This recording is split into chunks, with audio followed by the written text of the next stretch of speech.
Welcome to Chat English, where we teach you the real English you need for messages and conversations. Today, we are going to break the most awkward, uncomfortable conversational loop in the English language.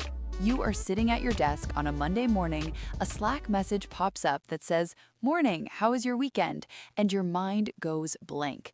You stare at the screen, you type out, "Good, you?" They reply with "good," and then there's just complete silence. I used to do this every single Monday because I was so terrified of oversharing or making a past tense grammar mistake that I just said fine, and my coworkers actually thought I was unfriendly. By the end of this video, you will have a copy-paste formula to answer this exact question in casual texts and polite office chats, sounding 100% natural. I am so ready for this, Jessica. Even today, when Monday rolls around, I still feel a little bit of panic when I see that typing bubble appear on my screen. How do we start fixing this? Why is this specific question so hard for everybody? It is hard because it feels like a test, Dave. We call this the good you trap. When someone asks about your weekend, your brain suddenly thinks you have to give them a complete, detailed report of the last 48 hours. You start worrying about your past simple verbs, you worry if your weekend was too boring, and then panic sets in. That is exactly what happens. I always thought they actually wanted to know every single thing I did. I would think, well, I woke up at 7, I made some toast, I did my laundry, and then I realized that sounds incredibly boring, so I just delete all of it and type good. Which is completely normal. But here's the big cultural secret about English small talk. The person asking you does not want a detailed schedule of your weekend. They're not testing your vocabulary. They are simply inviting you to play conversational tennis. Conversational tennis. I like that. So if they say, how was your weekend, they are just hitting the ball over the net to me. Exactly. And when you reply with just the words "good, you're basically catching the ball and stopping the game. It's safe, yes, you did not make any grammar mistakes, but it builds a wall between you and the other person. Giving a one-word answer drops the ball completely.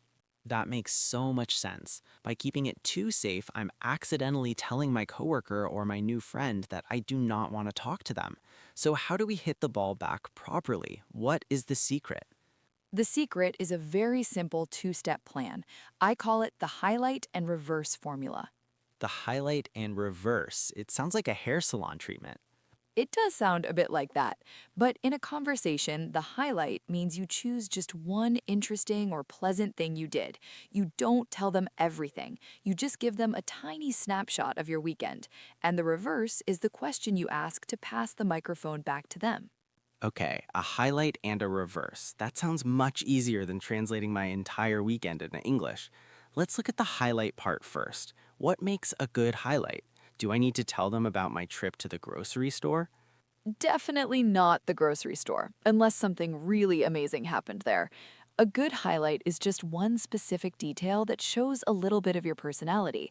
It could be a movie you watched, a meal you cooked, or just the fact that you slept for 10 hours. The goal is to give them a snapshot of who you are outside of the office. I see. So instead of saying I stayed home and cleaned my house, I could just focus on the one fun thing I did. Let me try. I woke up on Saturday, I had coffee, and then I bought a really cool vintage lamp at a market. Let's pause right there and look at that. You still gave me a list. Woke up, had coffee, bought a lamp. We can cut the first two completely. We don't need the coffee. Your highlight is simply, I found a really cool vintage lamp at a market. Oh wow, that's so much faster. I found a really cool vintage lamp at a market. It feels a bit strange to just jump right into the lamp without explaining my morning routine first. I know it feels strange, but remember the tennis match. You want to keep the ball moving quickly. A short, interesting highlight is an invitation for them to ask more. If you say you bought a vintage lamp, they will probably ask where you found it or what it looks like. That's true. It gives them something to talk about. So that's the highlight, just one interesting detail. What about the reverse? How do I pass the ball back to them? The reverse is very simple. It's just a polite question that asks about their weekend. You can use classic phrases like, how about you? Or how was your weekend? But today I'm going to teach you a phrase that native speakers use constantly in casual chat. You can say, did you get up to much? Did you get up to much? What does get up to mean in this context? Does it mean waking up early? That is a great question, Dave. It is a very common point of confusion. In this phrase, to get up to something just means to do something. So, did you get up to much simply means, did you do anything interesting this weekend? Oh, I love that. Did you get up to much? It sounds so natural and friendly. It is much better than always saying, and what did you do? Exactly. So, the full formula is you give your highlight and then you say, did you get up to much? But before we look at the exact grammar you should use, we need to play a quick game. I call this the TMI test. TMI, what does that stand for? It stands for too much information. It is a very important concept in Western office culture.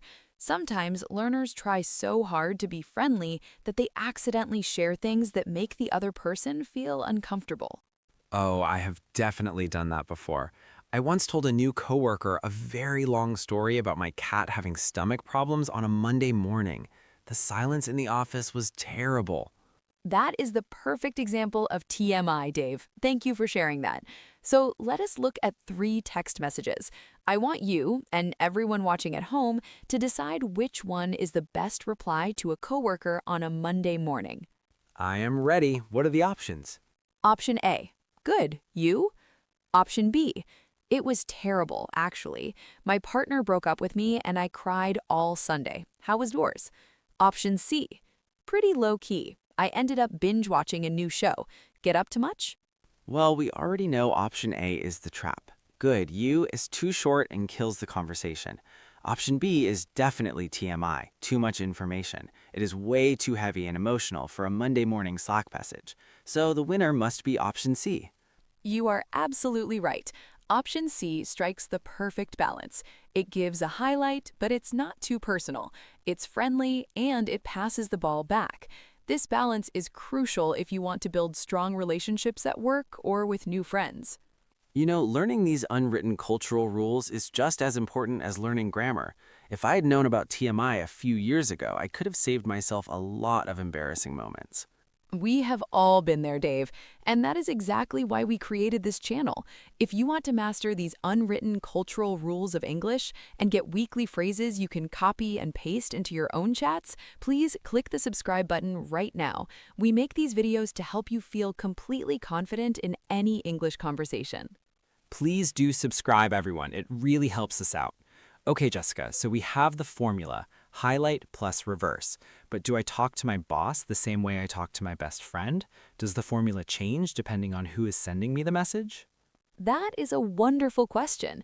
The answer is no, the formula does not change. You always use highlight plus reverse. However, you do change your vocabulary and your grammar slightly to match the situation. Let us look at casual text messages first. Imagine you're on WhatsApp with a friend or a very close coworker. Okay, I have my phone in my hand. It is Sunday night or Monday morning. My friend messages me, "Hey Dave, how was the weekend?" In a casual chat, native speakers love to use a specific grammar structure.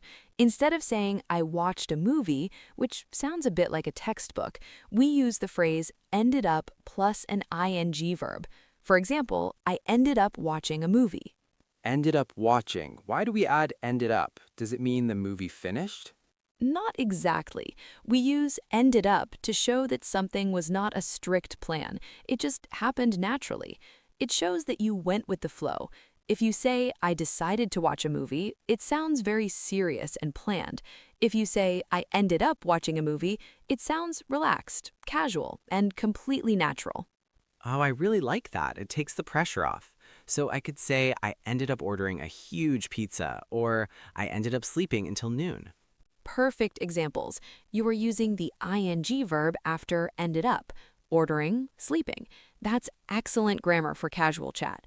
Another great piece of casual vocabulary from our quiz is the word low-key. I wanted to ask about that. In option C, the message said pretty low key, like a low musical note. What does that mean for a weekend? When we describe a weekend or an event as low-key, it means it was relaxing, quiet, and not crazy. There were no big parties, no stressful travel. It was just peaceful. Native speakers use this word all the time because doing nothing is actually a luxury for most adults. That is so true. Sometimes doing nothing is the best weekend ever. So if my friend texts me, I could type pretty low key actually. I ended up ordering a huge pizza and reading my book. Did you get up to much? Look at that. That is a flawless casual reply. You used low-key to describe the mood, you used ended up plus an ing verb for your highlight, and you used the reverse question. Did you get up to much? That's a 10 out of 10 text message. I feel so much more confident already.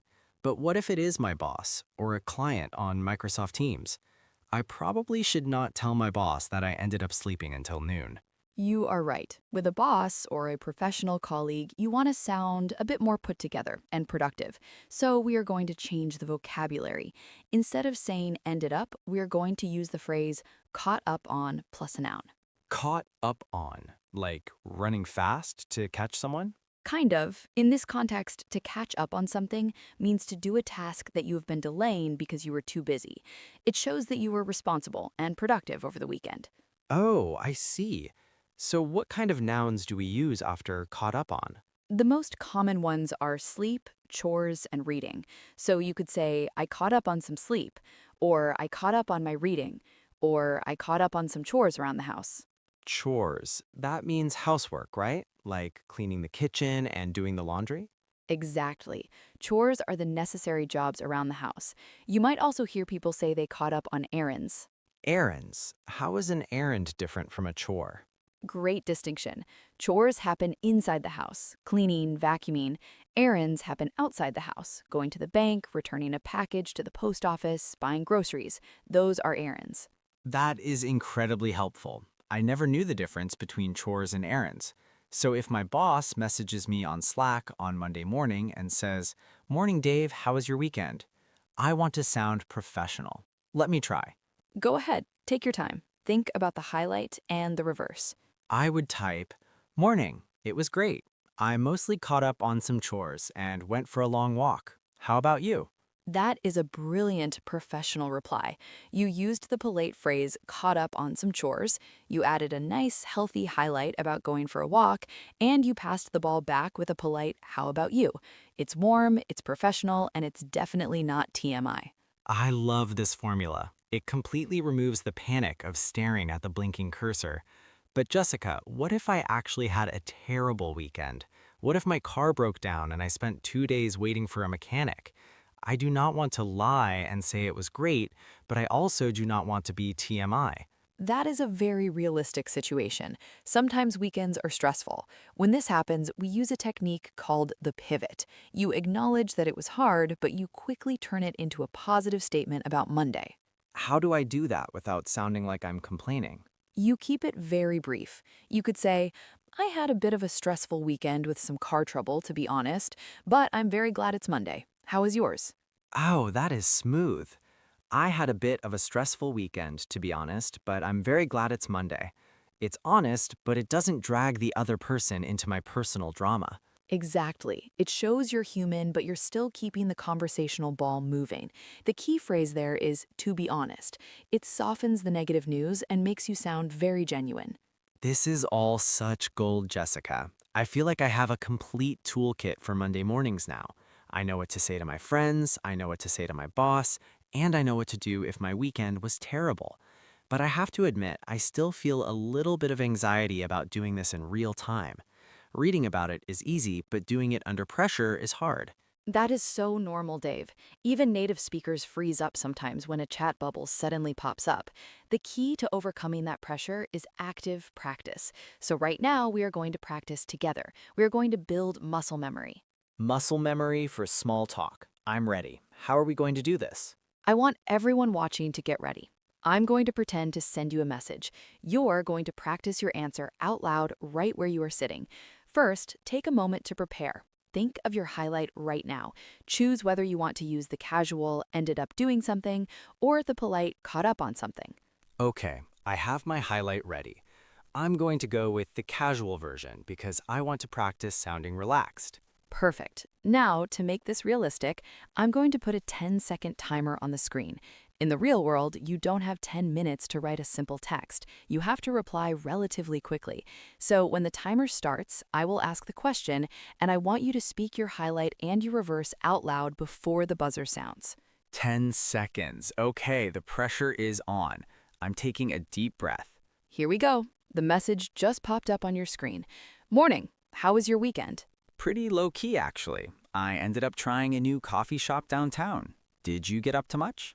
And time. That was fantastic, Dave. You sounded completely natural. You did not sound like a robot reading a textbook. You sounded like a real colleague having a real conversation. Thank you. Doing it with the timer actually helped. It stopped me from overthinking everything. I just relied on the formula. That is the magic of having a structure. When you have a structure, you do not have to invent everything from zero. You just plug in your specific detail and pass the ball back. And for anyone watching, if you stumbled or got stuck during the timer, please do not worry. Yes, please do not panic if you froze. It happens to all of us. Exactly. If you get stuck, just take a breath. It is okay to be human. People like people who are real. The more you use this simple formula, the more automatic it will become. You will start looking forward to Monday morning small talk instead of dreading it. I think I am actually looking forward to Monday now. I cannot wait to try out Did You Get Up to Much on my team.